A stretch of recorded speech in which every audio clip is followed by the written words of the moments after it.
वासुदेवाय। ओम नमो भगवते वासुदेवाय। ओम नमो भगवते वासुदेवाय। ओम नमो भगवते वासुदेवाय। ओम नमो भगवते वासुदेवाय। ओम नमो भगवते वासुदेवाय। श्रीमद् भगवद गीता यथारूप अध्याय 9 श्लोक संख्या 26। प्रभु जी माइक।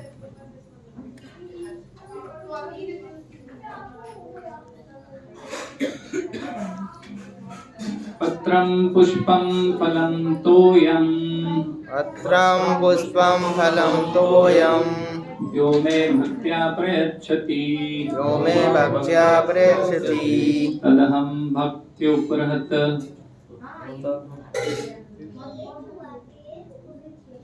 तदहं भक्त्युपहृतशनामि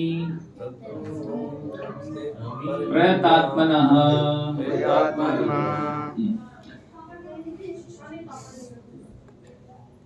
अनुवाद एवं तात्पर्य कृष्ण कृपा मूर्ति श्री श्रीमद् देसी भक्तिवेदांत स्वामी श्रील प्रभुपाद के द्वारा। अनुवाद। यदि कोई प्रेम तथा भक्ति के साथ मुझे पत्र पुष्प फल या जल प्रदान करता है तो मैं उसे स्वीकार करता हूँ। तात्पर्य।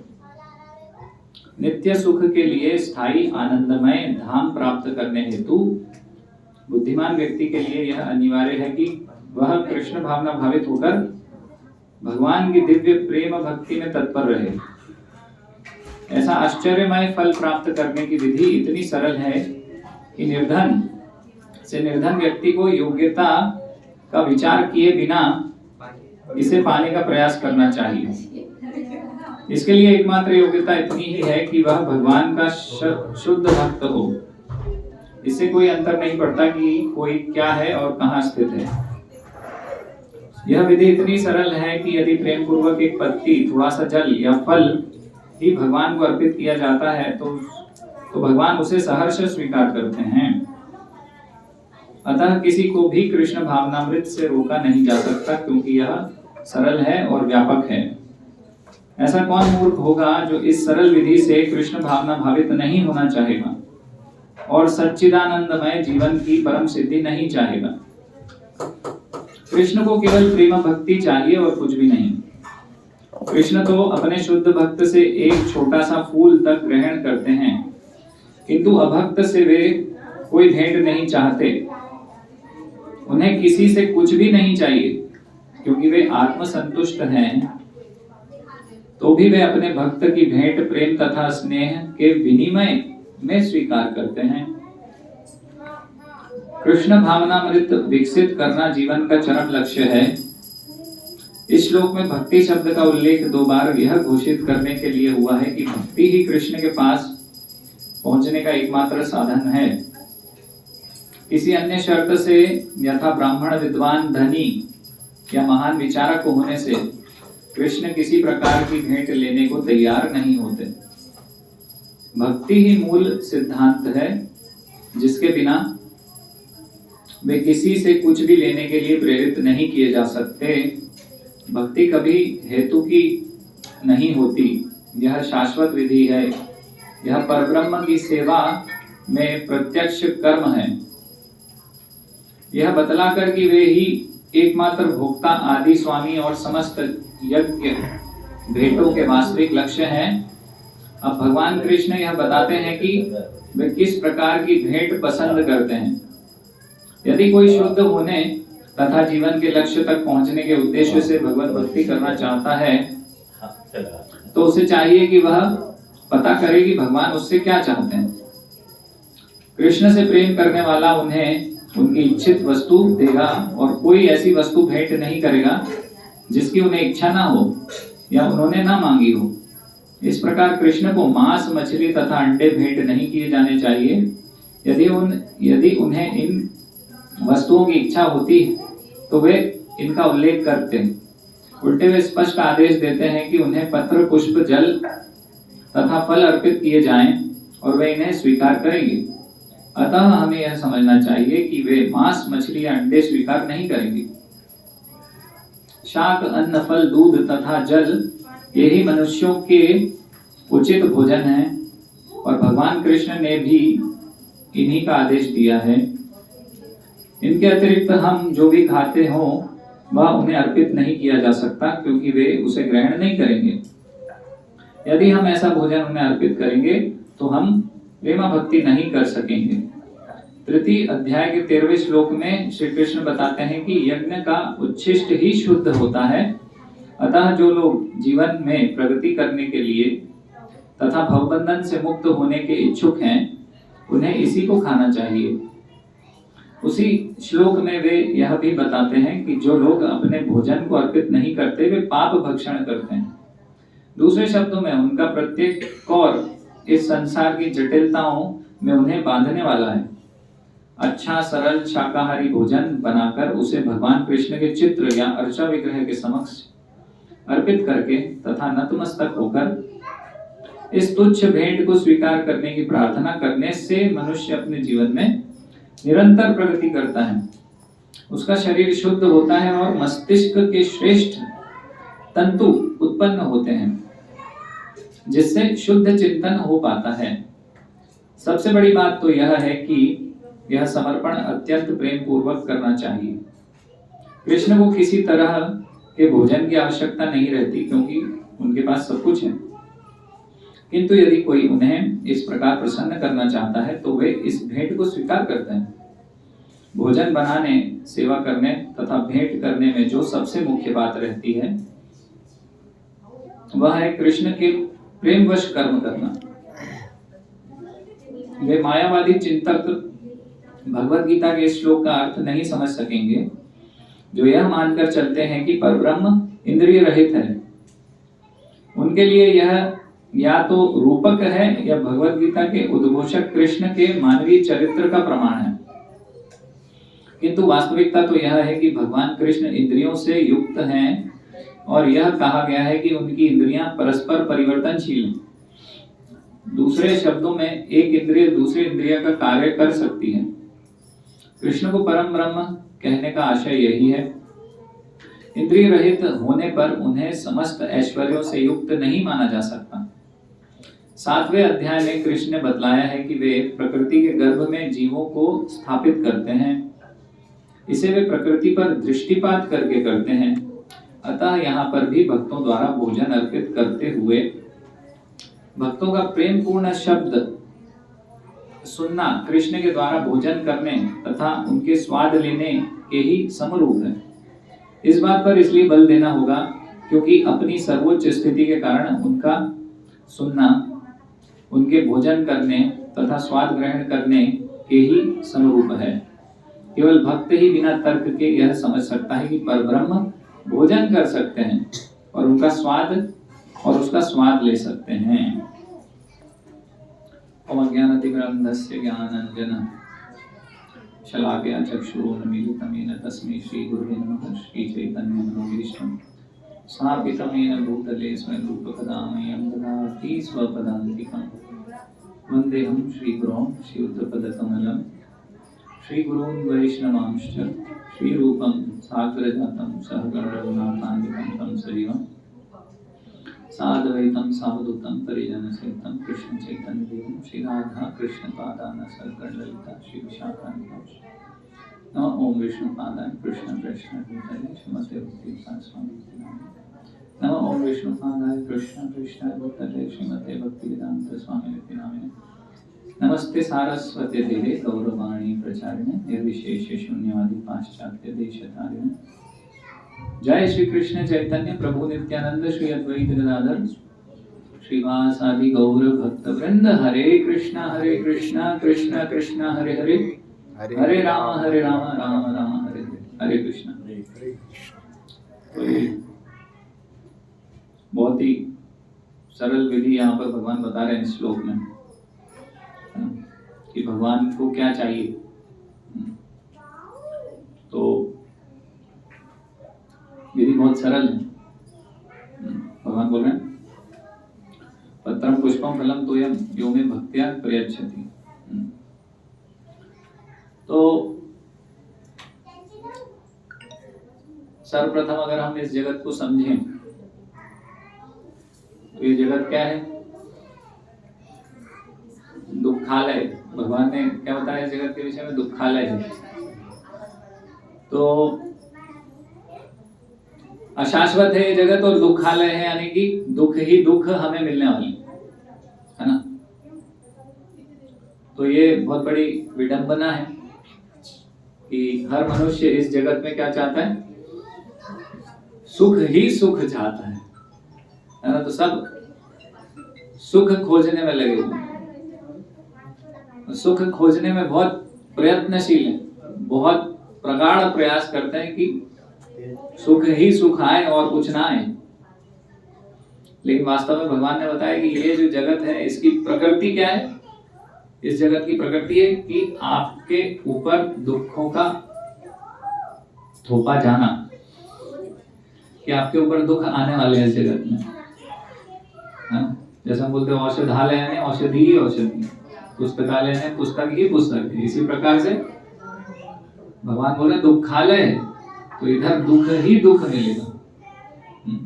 तो दुख से बच नहीं सकते।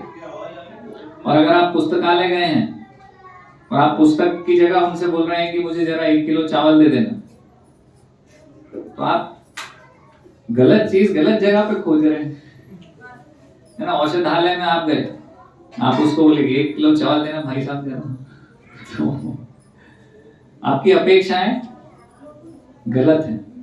आपको अपेक्षित होने नहीं चाहिए कि यहाँ पर मुझे चावल मिलने वाला। पुस्तकालय में पुस्तक मिलेगी, औषधालय में औषधि मिलेगी, और दुखालय में क्या मिलने वाला है ना। तो दुख इस जगत का लक्षण है कि ये जगत दुखालय है।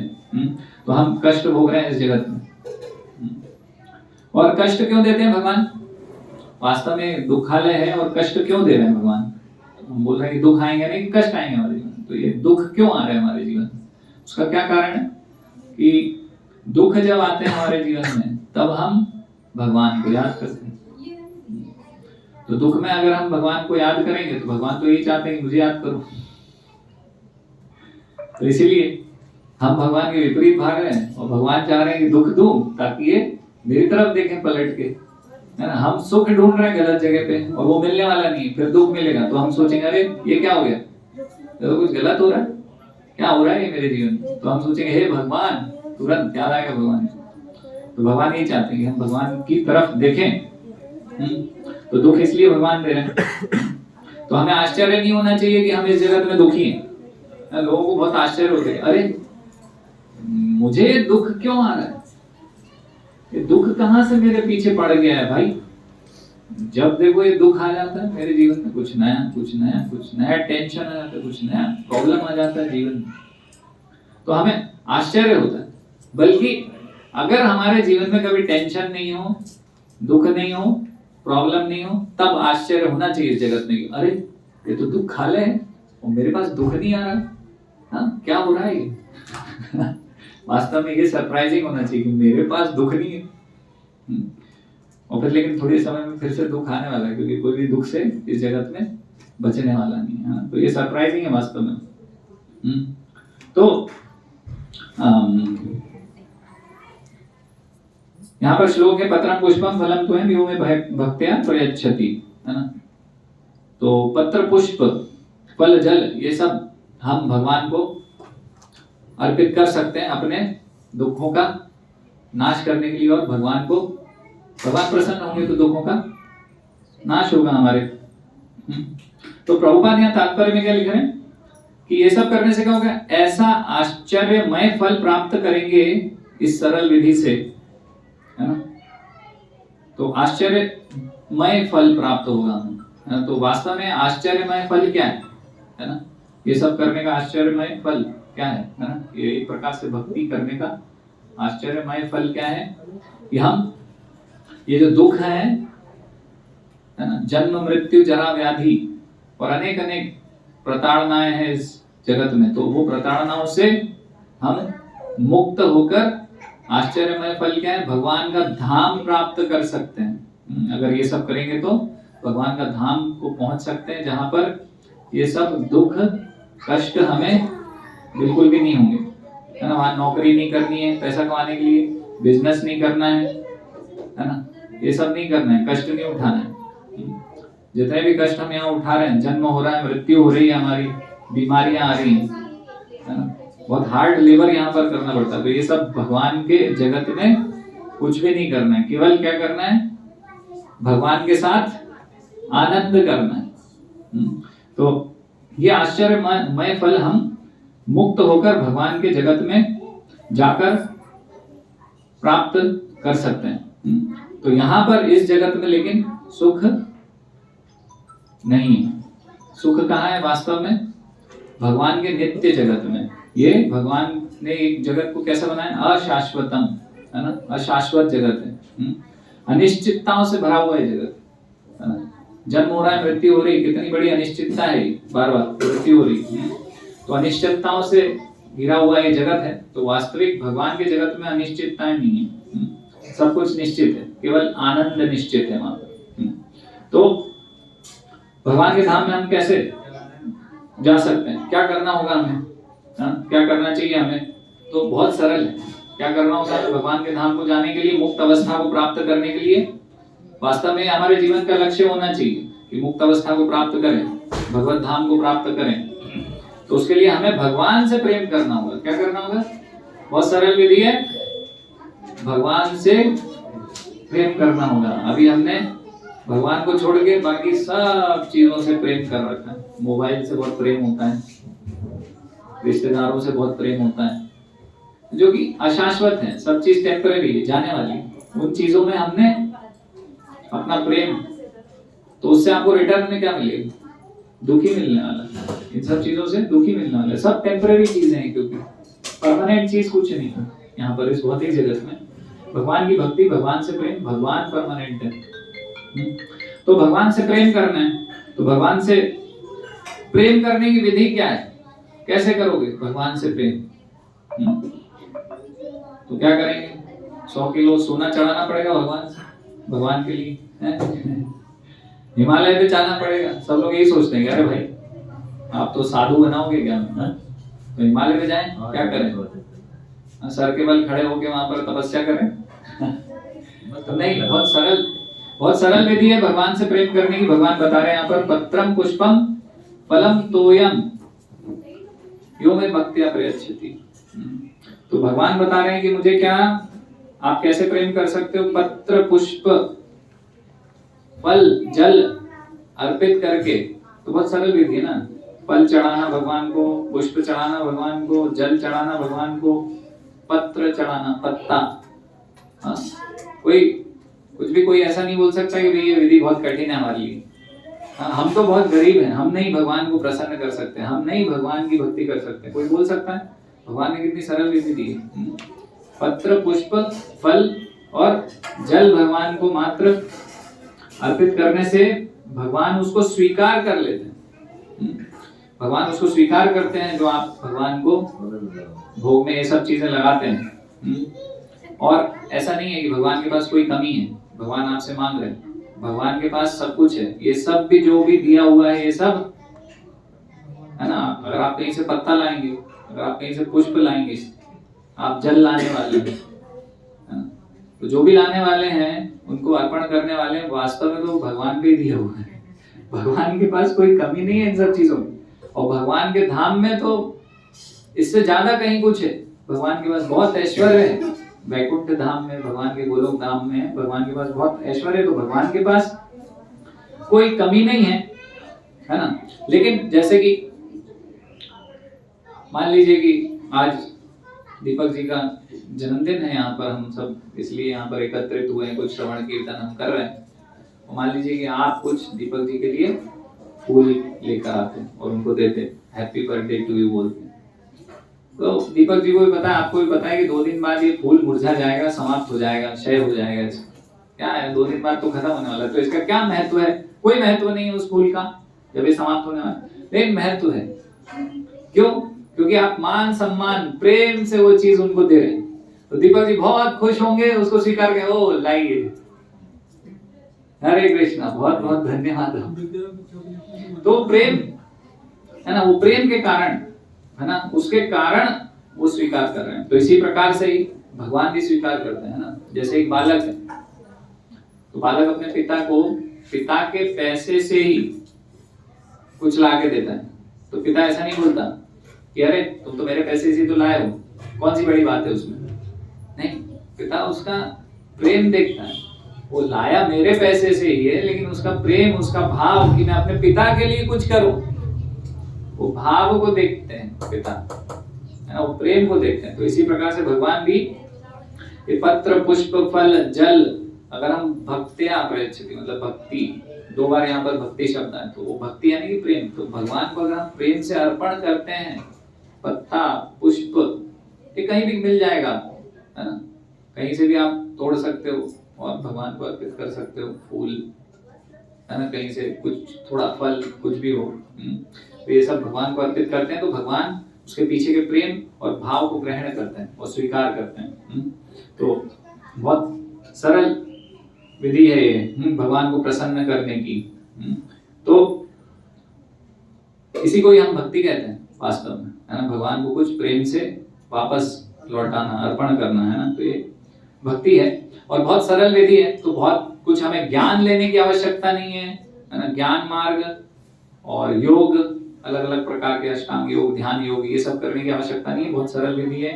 भगवान को पत्र पुष्प फल और जल अर्पण करें हम।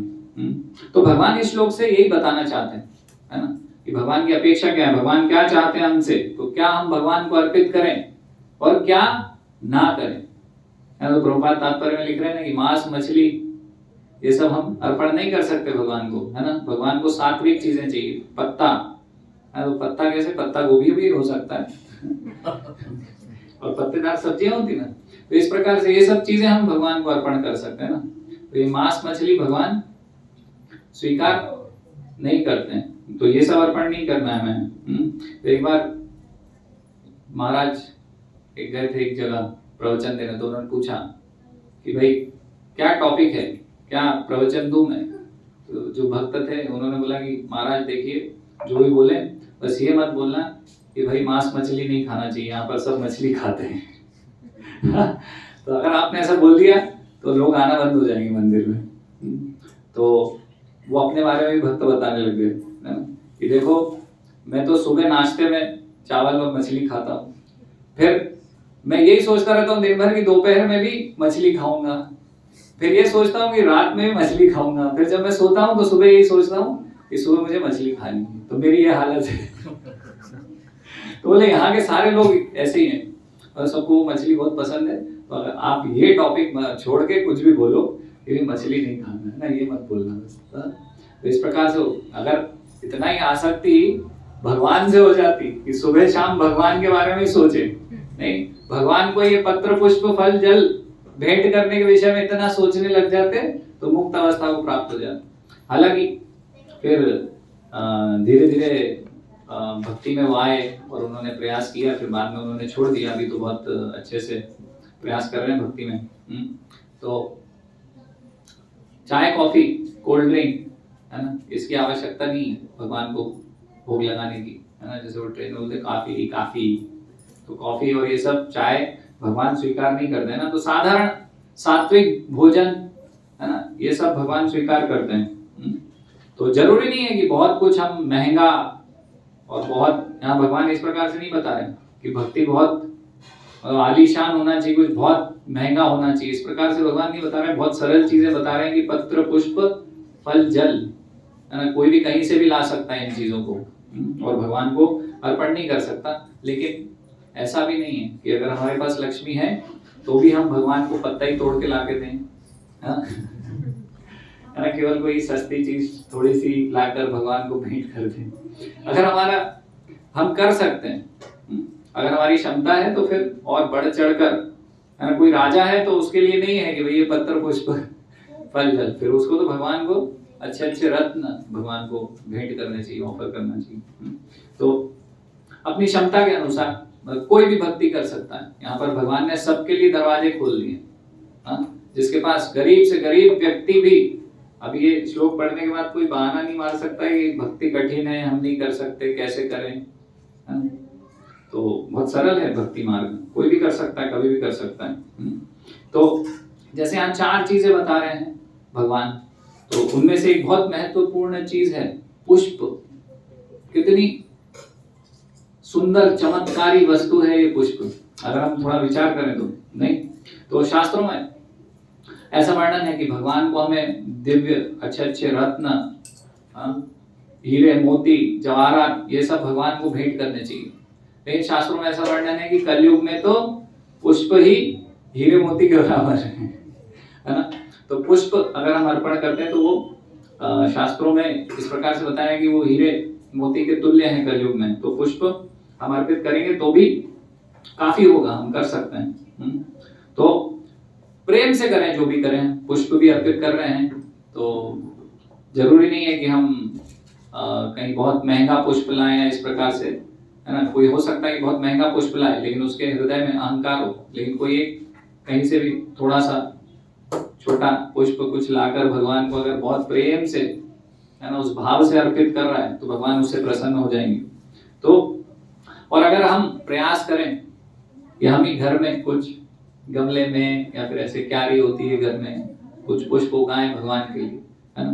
क्योंकि बाहर से जनरली हम जो पुष्प लाते हैं तो वो किस भाव से उसको उगाया है, बिजनेस पर्पस से, लक्ष्मी कमाने के लिए, रजोगुण तमोगुण, है ना, और शुचि का पालन किया है कि नहीं किया है, तो ठीक है, मजबूरी है तो अच्छा है कि हम बाहर से लाके कुछ ना कुछ सेवा करें, लेकिन प्रयास करना चाहिए कि कुछ पुष्प हम घर में लगाएं गमले में या फिर ऐसे, ताकि हम भगवान को, तो उसका एक अलग स्तर होगा, है ना? हम थोड़ा मेहनत करके उसको, पेड़ को केयर करके, अपना शक्ति बुद्धि देकर, और फिर वो जो प्रेम से तोड़कर फिर हम जो भगवान को माला बना के या पुष्प अर्पित करेंगे तो भगवान उससे बहुत आसानी से हमसे प्रसन्न हो सकते हैं। तो प्रयास करना चाहिए, अगर हमारे पास समय हो, शक्ति हो, तो ये करने का। तो ये इस भावना से अगर हम भगवान को एक पुष्प अर्पण करते हैं तो भगवान बहुत प्रसन्न होते हैं।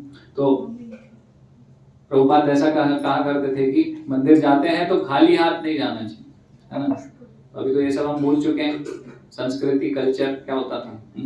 तो मंदिर जाना है तो कभी कुछ भी छोटा सा एक पुष्प लेकर भगवान के लिए जाएं, खाली हाथ ना जाएं, कुछ ना कुछ हमें लेकर जाना चाहिए। और महत्वपूर्ण, बहुत महत्वपूर्ण है कि प्रेम से लेकर जाएं, है ना? ऐसे ही नहीं है कि बस, है ना? तो प्रेम से भगवान को अर्पित करें उसको। और फिर तो पुष्प का बहुत महत्व है। तो जैसे साउथ के मंदिर हैं तो वहां पर विशेष लोगों की सेवा रहती, केवल पुष्प उगाने की, है ना, पुष्प उगाकर भगवान की सेवा में अर्पण करने की। तो ऐसे रामानुजाचार्य के एक शिष्य थे, तो उनका नाम था अनंत आचार्य। तो रामानुजाचार्य एक बार बैठे हुए थे, तो तिरुपति बालाजी का जो मंदिर है ना, तो नीचे बालाजी तिरुपति है नीचे, और ऊपर क्या है, तिरुमला है। तो उनके एक शिष्य थे, तो सारे शिष्यों को वैसे उन्होंने बुलाया और बैठाया और उनको एक सेवा देना चाहते थे। तो बोले कि कौन ये सेवा लेना चाहता है? तो उन्होंने बोला कि पुष्प उगाने हैं तिरुमला पहाड़ पर, और भगवान की, वेंकटेश्वर की, है ना, बालाजी की सेवा करनी है, पुष्प सेवा होनी चाहिए उनकी अच्छे से। तो सारे शिष्यों ने सोचा कि अरे ये तो बहुत कठिन है। तो आज के समय में तो बहुत आसान है ना, हम जाते हैं तो वहाँ बाय रोड कैसे भी पहुंच जाते हैं, गाड़ियां होती हैं 4 व्हीलर, खाने का, पीने का, रहने का सब व्यवस्था है, सब कुछ मिल जाता है वहां पर, थोड़ा सा पैसा देंगे सब मिल जाएगा, व्यवस्था सब हो जाएगी। पहले के समय में इतना आसान नहीं था वहां पे पानी, खाना सब दुर्लभ था, बहुत मुश्किल था वहां पर पुष्प उद्यान लगाना और भगवान की इस प्रकार से सेवा करना पहाड़ के ऊपर, जहां पर पाइपलाइन नहीं है। अभी तो सब जगह पाइपलाइन है ना, बस नल खोलना है पानी आ जाएगा। पहले ऐसा नहीं था, पंप नहीं था कि ऊपर मोटर से छत पे टंकी में पानी चढ़ा दिया, उसके बाद पानी दे दिया पाइप से। तो बहुत मुश्किल था वहां पर जीवन, खाने पीने के लिए कुछ नहीं था। और उनके जो शिष्य थे ऐसा तो था नहीं कि भाई बहुत सारा लक्ष्मी था उनके पास, सब ब्राह्मण थे, वो भक्त थे और सरल जीवन जीते थे, तो लक्ष्मी भी नहीं था इतना, और पहाड़ पे जीवन व्यतीत करना तो बहुत मुश्किल था। लेकिन एक भक्त थे, है ना, उनके शिष्य थे, उनका नाम था अनंत आचार्य। तो उन्होंने बोला, सब तो समझ गए कि भाई हमारे बस की बात नहीं, सबने अपना सर झुका लिया कि हम नहीं कर पाएंगे, नहीं कर पाएंगे, इतना कठिन कैसे होगा, वहाँ जीवन यापन ही करना मुश्किल है, पुष्प कैसे उगाएंगे, बहुत मुश्किल है। तो फिर अनंत आचार्य थे, एक आचार्य, तो उन्होंने हाथ ऊपर किया कि मैं ये सेवा लेना चाहता हूँ। तो रामानुजाचार्य बहुत प्रसन्न हुए उनसे। तो रामानुजाचार्य ने उनको बहुत आशीर्वाद दिया, बहुत उनको ये बोला कि आपको भगवत प्रेम और भगवत धाम प्राप्त हो जाए, इस प्रकार से उनको आशीर्वाद दे दिया, एक छोटी सी सेवा लेने के लिए, है ना। हम सोचते हैं कि फूल से क्या होगा, क्या इतना महत्वपूर्ण है क्या फूल, लेकिन आप देखिए कितना महत्वपूर्ण है कि केवल फूल उगाकर भगवान को फूल अर्पण करने की सेवा स्वीकार करने से उनके गुरु ने निश्चित कर दिया कि आपको भगवत प्रेम प्राप्त हो जाएगा, आपके जीवन का लक्ष्य प्राप्त हो जाएगा, आप भगवान के धाम को प्राप्त कर लोगे। तो इतना छोटा सेवा नहीं है ये, भगवान के लिए पुष्प भगवान को बहुत अति प्रिय है। जैसे कि सुखदेव गोस्वामी ने ये श्लोक सुना था, आकर्षित हुए थे, तब लौटे थे ना घर, नहीं तो निकल गए थे जंगल में। तो उसमें क्या बता रहे, बरहा पीड़म नटवर वपु कर्णयो कर्णिकारम, है ना, वैजंतीम चा मालम। तो वहां पर बता रहे माला पहनते हैं वैजंती की भगवान, और क्या कर्णयो कर्णिकारम, तो कान में नीले कलर का पुष्प लगा रखा है कृष्ण ने, है ना। तो ऐसे जंगल के जो पुष्प है उनकी माला पहनते हैं कृष्ण। तो पुष्प बहुत प्रिय है भगवान, है ना। बहुत आसानी से हम थोड़ा सा कुछ पुष्प माला बना के भगवान को अर्पण करते हैं, जो भक्त ये सेवा कर रहे हैं वो बहुत आसानी से कृष्ण को प्रसन्न कर रहे हैं। तो बहुत महत्वपूर्ण है ये पुष्प सेवा भगवान के लिए। ये पुष्प बने ही इसलिए, है ना, इतना वैरायटी, इतने कोमल होते हैं, इतने खुशबूदार होते हैं। तो ये सब क्यों है, ये पुष्प का अस्तित्व क्यों है, ये भगवान को प्रिय है, भगवान ने बनाए हैं भगवान की सेवा के लिए, नहीं भगवान की सेवा के निमित्त। तो बहुत महत्वपूर्ण है। तो रामानुजाचार्य ने अपने शिष्य को इस प्रकार से बोला कि भगवत प्रेम तुम्हें निश्चित हो जाएगा अनंताचार्य। इस प्रकार से उनको वरदान प्राप्त हो गया रामानुजाचार्य से। तो फिर वो पहुंचे, तो आसान नहीं था, घर परिवार लेके गए, पैसा कुछ नहीं था उनके पास, बस केवल गुरु का आशीर्वाद था और निकल गए। फिर उन्होंने पहाड़ पे गए तो पानी नहीं है, तो पहले तालाब बनाया, और तालाब बनाया तो ऐसा नहीं ड्रिलिंग मशीन हुआ करती थी, बिजली हुआ करती थी पहले, कैसे कितनी मुश्किल से उन्होंने किया, तालाब पानी की व्यवस्था करी, फिर जैसे तैसे धीरे धीरे प्रयास किया और प्रयास में सफल हुए। फिर भगवान की बहुत ऐसे उन्होंने सेवा करी। तो बहुत महत्व है भक्ति में फूलों का, क्योंकि भगवान बता रहे हैं भगवत गीता में कि फूलों से भगवान प्रसन्न हो जाते हैं, उनको स्वीकार कर लेते हैं अगर हम भक्ति भाव से उनको भगवान को अर्पण करते हैं। एक भक्त थे चंडीदास नाम के, तो चंडीदास यानी नाम से समझ में आऊंगा, ये किसके दास थे, किसके सेवक थे, काली जी, दुर्गा जी के सेवक थे चंडीदास। तो वो प्रतिदिन दुर्गा जी को फूल माला पुष्प अलग अलग कलर के, अलग अलग खुशबू के, अलग अलग वैरायटी के ऑफर करते थे। उनके पास एक उद्यान था, मतलब थोड़ा पैसा भी था उनके पास, पैसे वाले थे, गरीब नहीं थे। तो दुर्गा जी की बहुत अच्छे से पुष्प हार और पुष्प सेवा किया करते थे प्रतिदिन वो। तो उनका भाई था एक छोटा, वो बगल में ही रहता था, लेकिन वो गरीब था, उसके पास खेत नहीं था, उद्यान नहीं था, कुछ नहीं था, और वो कृष्ण भक्त था। तो वो प्रतिदिन देखा करता था कि कितने अच्छे से दुर्गा जी की सेवा कर रहा है, चंडी की सेवा कर रहा है चंडीदास मेरा भाई, लेकिन मैं नहीं कर पा रहा हूँ, मेरे पास कुछ है ही नहीं कृष्ण की सेवा, मैं कुछ ऐसे थोड़ा बहुत कुछ सेवा कर पाता हूँ, बहुत मुश्किल से कर पाता हूँ। तो हमेशा देखता रहता था। तो एक दिन उसने देखा बहुत सुंदर पुष्प है उद्यान में, उसकी भी इच्छा थी कि कृष्ण की सेवा हो। तो उसने क्या करा, अभी ले तो सकता नहीं था उसे, तो उसने क्या करा, मानसिक रूप से विचार करके वो सारे जो पुष्प थे उसने ऐसा विचार किया कि ये सब पुष्प मैं तोड़ रहा हूँ, सुंदर सुंदर नीला पीला लाल खुशबूदार ऐसे उसकी माला बना रहा हूँ, और कुछ पुष्प हैं और मैंने कृष्ण को अर्पण कर दिए। तो उसने क्या करा, मानसिक रूप से भगवान श्री कृष्ण को उद्यान के पुष्प सब अर्पित कर दिए। अब जब ये पुष्प उसने अर्पित कर दिए तो बाद में चंडीदास ने क्या करा, ये तो मानसिक अर्पण किए।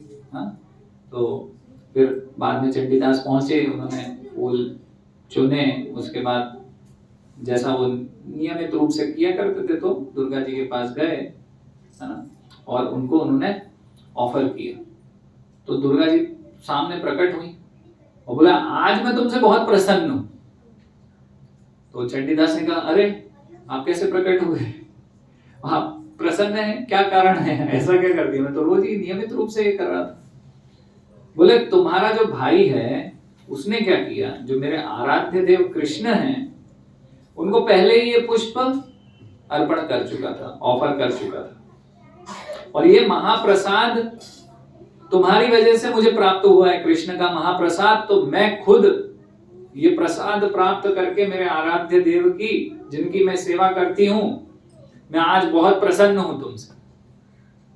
है ना, जैसे बता रहे ना ब्रह्मा जी, सृष्टि स्थिति प्रलय साधन शक्ति रेखा छाये यस्य भुवनानि विभर्ति दुर्गा इच्छानुरूपमपि यस्य च चेष्टते सा गोविंदम आदि पुरुषं तमं भजामि। तो दुर्गा जी इच्छानुरूपमपि यस्य, यानी भगवान श्री कृष्ण गोविंद, उनकी इच्छा से सेवा करती हैं भगवान की, जैसे जैसे भगवान की इच्छा होती है ना। जब भगवान प्रकट हुए थे तो तब भी भगवान के प्राकट्य में भी उन्होंने, है ना, एक रोल निभाया था छोटा सा। तो ऐसे भगवान की सेवा में हमेशा तत्पर रहती दुर्गा जी। तो दुर्गा जी बहुत प्रसन्न हुई उनसे। तो चंडीदास ने उनको बोला कि आप मुझे पहले ही बता देते कि आपके आराध्य देव हैं, आप उनकी भक्ति करो, तो मैं पहले से ही उनकी भक्ति करता, ताकि आपको पहले ही प्रसन्न कर लेता। मैं इतना समय मेरा चला गया, आपने पहले क्यों नहीं बताया। और फिर उन्होंने पूछा तो क्या आप नाराज नहीं होंगे मैं अगर कृष्ण की भक्ति करने लग जाऊं। तो अरे मैं नाराज नहीं, तुमसे मैं अति प्रसन्न होंगी। अगर तुम कृष्ण भक्ति करते हो तो मुझसे ज्यादा कोई प्रसन्न नहीं होगा, आप करो कृष्ण भक्ति। तो इस प्रकार से लोग सोचते हैं, हम बताते हैं कृष्ण भक्ति कीजिए, कृष्ण को समर्पित हो जाइए। कृष्ण ने बोला है माम एकम शरणम व्रजा। लोगों को डाउट होता है, नहीं भारत में बहुत कई लोग हैं ऐसा बोलते हैं, दुर्गा जी की पूजा करता हूं मैं तो पिछले 30 वर्ष से, अगर मैंने छोड़ दी, कृष्ण भक्ति करने लग गया तो दुर्गा जी तो श्राप दे देंगी, नाराज हो जाएंगी।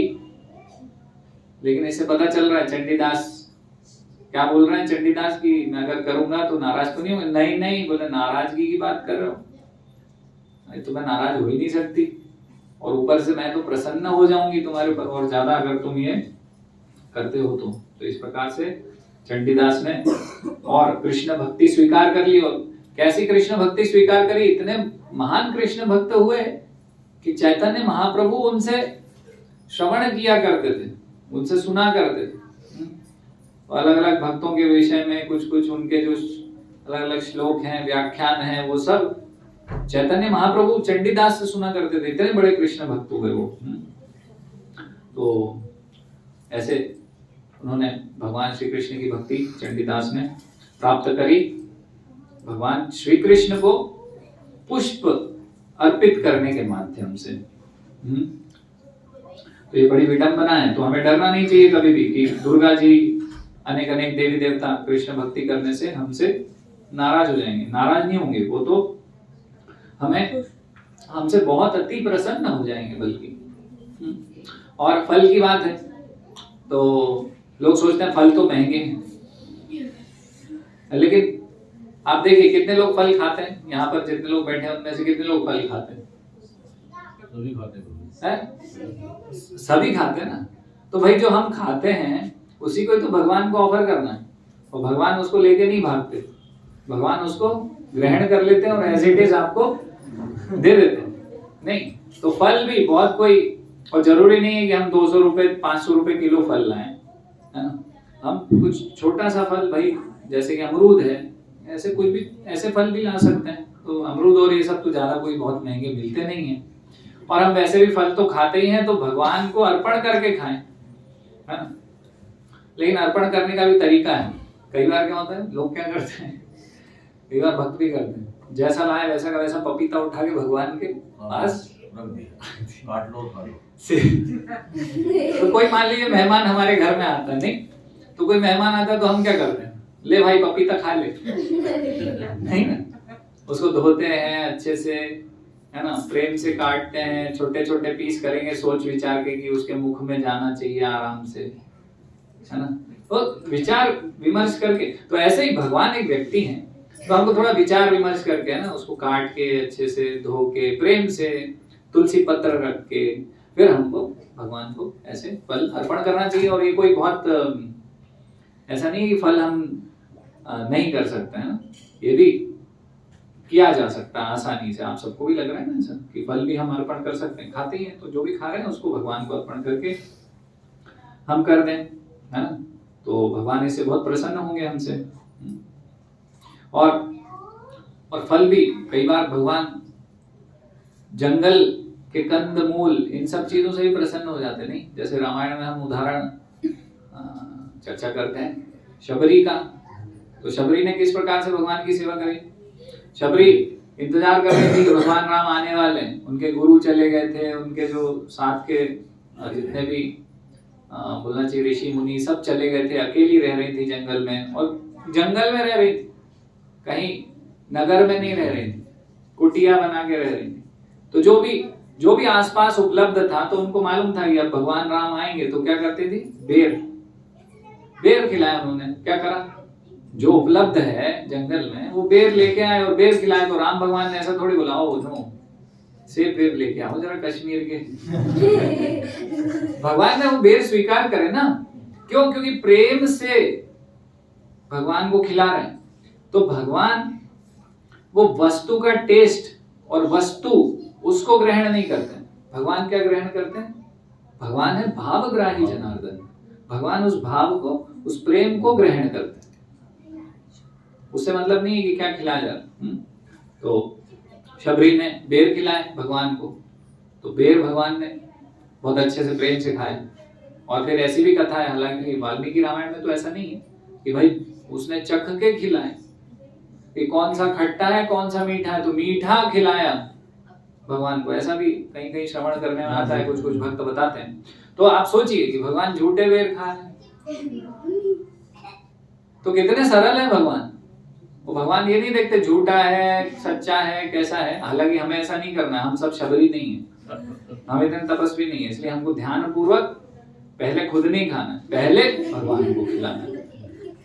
सबसे पहले भगवान खाएंगे, उसके बाद घर के हर सदस्य खाएंगे, है ना, ये नियम होता है साधारणतः। जब हम शबरी जैसे बन जाएंगे महान आत्मा, तब देखी जाएगी, लेकिन अभी तो नहीं है, इसलिए अभी पहले भगवान को ऑफर करेंगे। लेकिन यहाँ पे ये है निचोड़ की हम ये देख रहे हैं भगवान भाव ग्रहण करते हैं, वो प्रेम को ग्रहण कर लेते हैं। जैसे कि जब भगवान श्री कृष्ण इनको समझाने के लिए शांति दूत बने थे, दुर्योधन और उनके भाइयों को समझाने के लिए तो शांति दूत बन के जा रहे थे। तो दुर्योधन को पता था कि अभी ये कृष्ण आ रहे हैं, अब कृष्ण आ रहे हैं तो इनको कैसे पटाया जाए और कैसे इनका फायदा उठाया जाए। तो चलो भाई रास्ते में ही सब व्यवस्था कर देता हूँ, तंबू वंबू गाड़ देते हैं और 56 भोग बनाते हैं, हजारों भोग बनाते हैं, उनको प्रसन्न करेंगे। तो भगवान श्री कृष्ण को पता था ये तो चीटर है, इसका लोभ लालच है हृदय में, ये शुद्ध नहीं है अंदर से।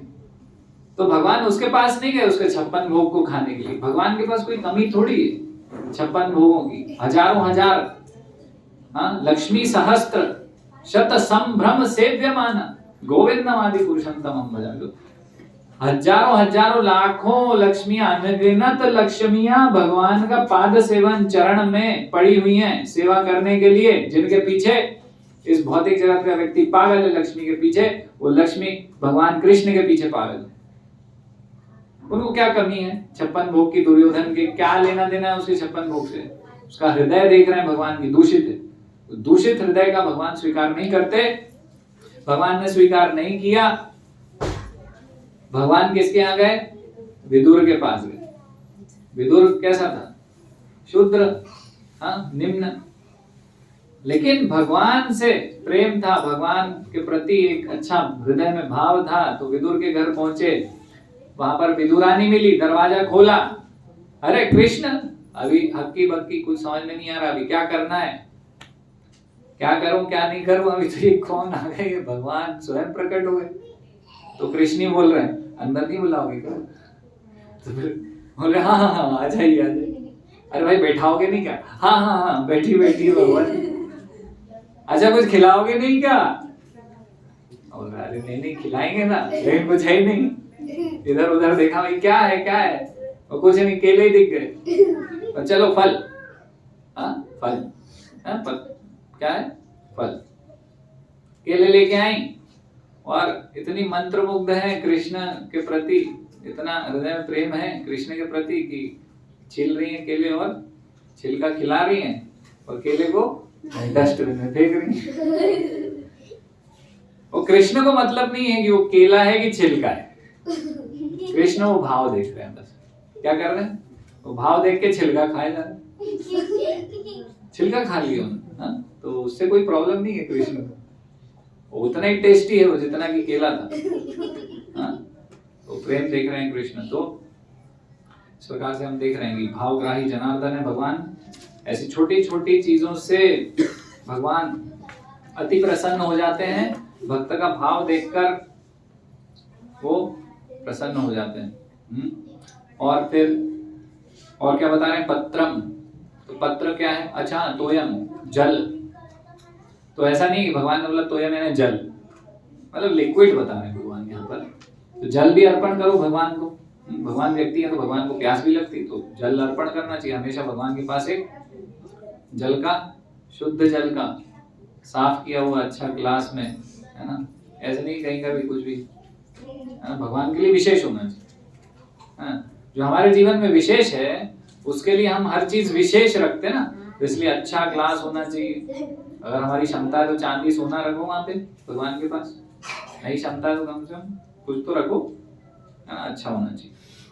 तो भगवान के पास जल होना चाहिए, तो भगवान को जूस दे सकते हैं अलग अलग फल के, वो ऑफर कर सकते हैं, लस्सी छाछ इत्यादि, है ना। एक मंदिर आए थे, कोई भक्त तो क्या बोलूं मैं, मतलब फिर भी तो मंदिर आए थे, तो लेक्चर के बाद मिले, बोले कि मेरी शराब पीने की आदत है, तो क्या मैं शराब भोग लगा सकता हूँ? लेकिन वास्तव में हम शराब नहीं लगा सकते हैं, भगवान सात्विक चीजें स्वीकार करते हैं ना, वो स्वीकार्य नहीं है। भगवान बोले पत्रम पुष्पम फलम तोयम, तो ये स्वीकार्य नहीं है। तो हम अलग अलग जूस हैं, लस्सी छाछ ऐसी इत्यादि, कोल्ड ड्रिंक भी नहीं लगाना चाहिए। तो पता नहीं उसमें क्या मानसिकता से, भगवान की प्रसन्नता के लिए नहीं बनाया, वो केवल पैसा आने दो इसके लिए बनाया, प्रिजर्वेटिव्स और पता नहीं केमिकल्स, तो ये सब भगवान स्वीकार नहीं करेंगे। कोल्ड ड्रिंक भगवान स्वीकार नहीं करेंगे, ये सब है ना। तो अलग अलग प्रकार के जूस ये सब हमको भगवान को ऑफर करना चाहिए। तो यम का अर्थ ये सरल है, कुछ नहीं तो जल तो हम भगवान को दे सकते हैं, जल किसके पास उपलब्ध नहीं, तो कौन नहीं भगवान की भक्ति कर सकता, सब कर सकता है ना। इससे भगवान प्रसन्न हो जाते हैं बहुत। तो उस जल में एक तुलसी पत्र डाल के भगवान के पास हमें रखना चाहिए, उससे भगवान प्रसन्न होंगे। फिर पत्रम, भगवान बोले एक पत्ता मुझे आप ऑफर कर सकते हो, अर्पण कर सकते हो। तो पत्ता, तो जैसे हम लगाते हैं ना आम का पत्ता, जैसे दिवाली होगा या ऐसे कुछ फेस्टिवल होगा, आम का पत्ता, तो पत्ता मिलना कोई मुश्किल बात तो नहीं है। लेकिन विशेष यहाँ पर पत्र का अर्थ है तुलसी का पत्र। तुलसी भगवान को अति प्रिय है ना। अलग अलग पुराणों में ऐसा वर्णन है कि तुलसी भगवान को बहुत प्रिय है। तो भगवान को जो प्रिय है, अगर हम भगवान को प्रदान करेंगे तो भगवान प्रसन्न हो जाएंगे। नहीं, हमें जो चीज प्रिय है कोई हमें देता है तो हम प्रसन्न हो जाते हैं। तो इसी प्रकार से अगर हम भगवान को तुलसी पत्र चढ़ाते हैं तो भगवान उसको स्वीकार करते हैं। और जो भी भोग, अभी हम चर्चा कर रहे हैं कि जो भी भोग हम भगवान को अर्पण कर रहे हैं तो उसमें तुलसी पत्र होना आवश्यक। तुलसी पत्र नहीं होगा तो भगवान उसको स्वीकार नहीं करेंगे। तो इसलिए तुलसी पत्र रखकर हमें भगवान को भोग अर्पित करना चाहिए। और जैसे अभी हम गोवर्धन यात्रा में गए थे कुछ समय पहले, तो हमने चर्चा किया था कि तुलसी पत्र का कितना महत्व है। नहीं तो गोवर्धन जब प्रकट हुए थे गोवर्धन लीला में, गोवर्धन प्रकट हुए थे, भगवान ने गोवर्धन का रूप धारण करके प्रकट हुए थे। और जो ब्रजवासी हैं जो भी गोवर्धन को अर्पित कर रहे थे, है ना, काफी कुछ उन्होंने अर्पित किया पूरे गांव में मिलके, उन्होंने सब स्वीकार कर लिया था। और क्या बोल रहे थे बार बार, अणियोर अणियोर, अन्न और दो मुझे, और दो अन्न। तो भाई सब भागे कि और चाहिए, सबने इधर उधर से जो भी था घर में वो सब फिर से बनाया, लाके दिया, फिर खा गए। फिर बोले अणियोर अन्नोर अन्नोर, फिर सबने जो भी था सब बनाया। अब फिर से बोले अन्न और, तो सब बोले अरे भाई अब कुछ बचा ही नहीं, अब कहां से और, अब इनको कैसे संतुष्ट करें। तो एक जो बुद्धिमान बूढ़े सियाने कोई थे, तो उन्होंने बोला कि अब इनको क्या करो, तुलसी पत्र। तो तुलसी पत्र जब दिया, तुलसी दल ग्रहण करके बोले अब नहीं चाहिए, बस हो गया है, संतुष्ट। तो भगवान इस प्रकार से तुलसी पत्र से संतुष्ट होते हैं, ये समझ में आता है ये कथा से। और भगवान की जो तुला भारम लीला है, भगवान श्री कृष्ण, तुला भारम लीला क्या है, तो एक बार नारद मुनि पहुंचे कहां पर, द्वारिका। और फिर सत्यभामा से बोले कि रुक्मिणी ये इनसे ज्यादा प्रेम करते हैं कृष्ण, पता है? अरे हाँ मुझे तो पहले से ही पता है, मुझे पहले से ही शक था कि उससे ज्यादा उनसे रुक्मिणी जी से बहुत प्रेम करते हैं। तो अभी मैं क्या करूं, व्हाट टू डू। तो उन्होंने बोला नारद मुनि ने। अब नारद मुनि क्या करते थे, नारद मुनि तो भगवान की लीला को संपन्न करने के लिए माध्यम बना करते थे। तो नारद मुनि वही कार्य कर रहे थे वहां पर, है ना। तो नारद मुनि को गलत नहीं समझना चाहिए, भगवान की इच्छा से अलग अलग कार्य में लगते हैं वो, हाँ, भगवान की लीलाओं को संपन्न करने के लिए। तो किसी का कहीं घमंड को चूर चूर करना है तो नारद मुनि कुछ आइडिया दे देते हैं, और इस प्रकार से भगवान की लीलाएं संपन्न करते हैं नारद मुनि। तो इसी प्रकार से वहां पहुंचे थे। तो सत्यभामा को उन्होंने बोला कि ऐसा करो, तुम है ना कृष्ण मुझे दान में दे दो, तो कृष्ण को मुझे दान कर दो। अब क्या होगा कि कृष्ण मेरे हो जाएंगे, और फिर तुम क्या करना, तुला भार करके, तुला भार यानी कि तुला दान बोलते हैं ना जिसमें, हाँ, वो तराजू पे रखेंगे कृष्ण को, और तुम क्या करना, तुम्हारे गहना सोना चांदी जो भी तुम्हारे पास है आभूषण वो सब रख देना एक साइड, दूसरी साइड कृष्ण रहेंगे, और फिर तुम मुझसे खरीद लेना कृष्ण को, तो कृष्ण तुम्हारे हो जाएंगे अकेले के। हाँ तो हाँ अच्छा आपने आइडिया दिया, बहुत बढ़िया, ऐसे ही करते हैं। तो सत्यभामा ने यही किया, कृष्ण को दान में दे दिया नारद मुनि को। सारी रानियां चिंतित हो गई, अरे क्या कर दिया ये सत्यभामा ने, दान में दे दिया। तो नारद मुनि ने पहले ही पूछा था कि तुम्हारे पास आभूषण है, बराबर है कि नहीं है, कम तो नहीं पड़ जाएंगे? बोले नहीं कम नहीं पड़ेंगे, बहुत है अपने पास, चिंता की बात नहीं है। तो भाई ठीक है, अभी दान तो हो गया। बोले ठीक है लाओ भाई तुला दान करो इनका।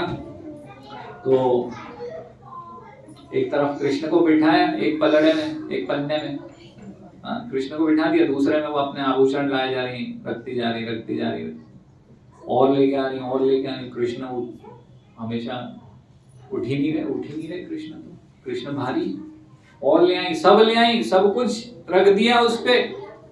अब परेशान हो गई कि कृष्ण तो अब गए हमारे हाथ से, बेहोश, मूर्छित गए कृष्ण हमारे हाथ से, तो उठ ही नहीं रहे।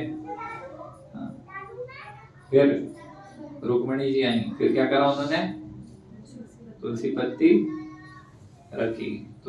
रखी तो क्या हुआ, तुरंत भारी पड़ गया वो पलड़ा, कृष्ण उठ गए। इस प्रकार से वापस कृष्ण मिल गए बाय चांस नहीं है, ये तुलसी जी की महिमा है। तो पत्र जो बोल रहे हैं उसकी बहुत महिमा है, बहुत महत्वपूर्ण है। ये चार चीजें बहुत सरल लगती हैं हमें। जल क्या है इसमें, पत्र क्या है इसमें, पत्ते में क्या है यार। जैसे पिताजी माताजी बोलेंगे कुछ पत्ते लगाओ आम के, दीपावली आ रही है, तो हमसे क्या रखा है पत्ते में, तो भगवान को फूल चढ़ाओ, क्या है छोटे से फूल में क्या, लेकिन बहुत महत्वपूर्ण है। इन छोटी छोटी चीजों से भगवान बहुत आसानी से प्रसन्न होते हैं।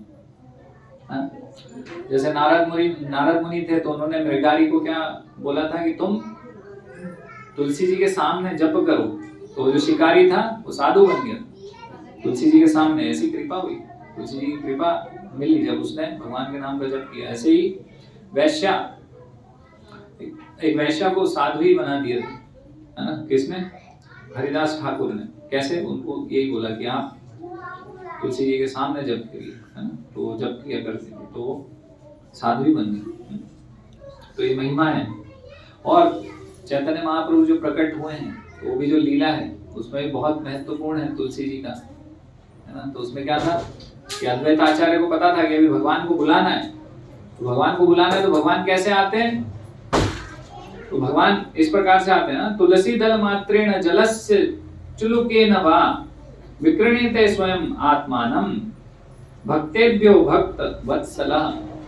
तो यहाँ बता रहे हैं कि भगवान को अगर हम एक चुल्लू भर जल, गंगा जल या यमुना जी का जल, इस प्रकार से जल और तुलसी दल, उस तुलसी भगवान को अर्पण करते हैं तो भगवान हमसे बिक जाते, हम भगवान को खरीद लेते हैं। केवल थोड़ा सा जल और तुलसी भी अगर हम भगवान को अर्पण कर रहे हैं, तो इस प्रकार से अद्वैत आचार्य बार बार किया करते थे और भगवान को इस पृथ्वी पर ले आए, अवतरित करवा दिया भगवान को।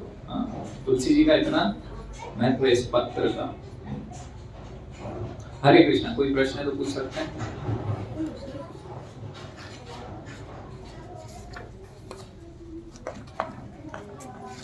श्रील प्रभुपाद की जय, भगवद गीता यथारूप की जय।